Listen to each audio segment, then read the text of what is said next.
أعوذ بالله من الشيطان الرجيم بسم الله الرحمن الرحيم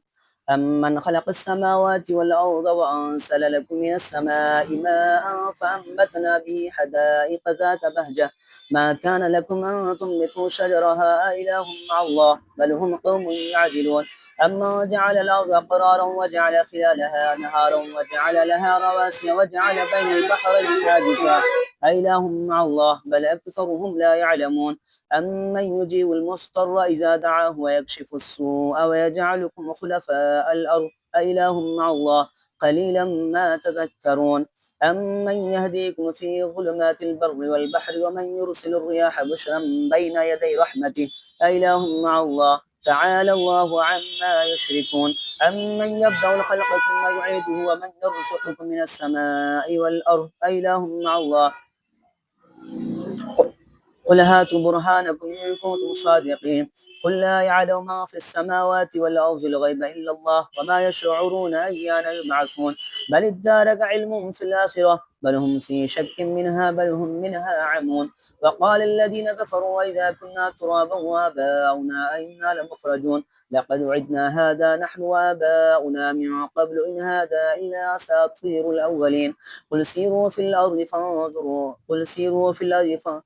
سيروا في الأرض فانظروا كيف كان عاقبة المجرمين ولا تحزن عليهم ولا تكن في ضيق مما يمكرون ويقولون متى هذا الوعد إن كنتم صادقين قل عسى أن يكون ردف لكم بعض الذي تستعجلون فإن ربك لذو فضل على الناس ولكن أكثرهم لا يشكرون فإن ربك لا يعلم ما تكن صدورهم وما يعلنون وما من غائبة في السماء والأرض إلا في كتاب مبين إن هذا القرآن يقص على بني إسرائيل أكثر الذي هم فيه يختلفون وإنه لهدى ورحمة للمؤمنين إن ربك يقضي بينهم بحكمه وهو العزيز العليم فتوكل على الله إنك على الحق المبين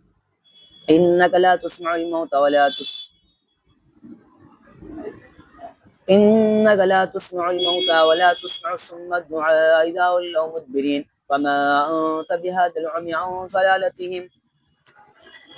إنك لا تسمع الموتى ولا تسمع الصم الدعاء إذا ولوا مدبرين وما أنت بهذا العمي عن ضلالتهم إن تسمع إلا من يؤمن بآياتنا فهم مسلمون وإذا وقع القول عليهم أخرجنا لهم دابة من الأرض تكلمهم أن الناس كانوا بآياتنا لا يوقنون ويوم نحشر من كل أمة فوجا ممن يكذب بآياتنا فهم يوزعون حتى إذا جاءوا قال كذبتم بآياتي ولم تحيطوا بها علما عما كنتم تعملون ووقع القول عليهم بما ظلموا فهم لا ينطقون ألم يروا أنا جعلنا الليل ليسكنوا فيه والنهار مبصرا إن في ذلك لآيات لقوم يؤمنون ويوم ينفخ في الصور ففزع ما في السماوات وما في الأرض إلا ما شاء الله وكل أتوه داخرين وترى الجبال تحسبها جامدة وهي تمر مر السحاب صنع الله الذي يتقن كل شيء إنه خبير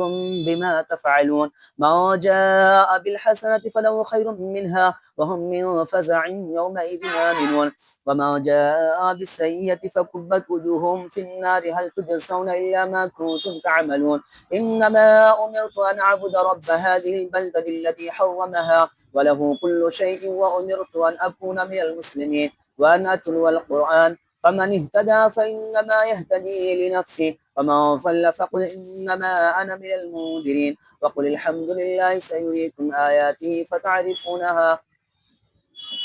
وقل الحمد لله الذي سيريكم آياته فتعرفونها وما ربك بغافل عما تعملون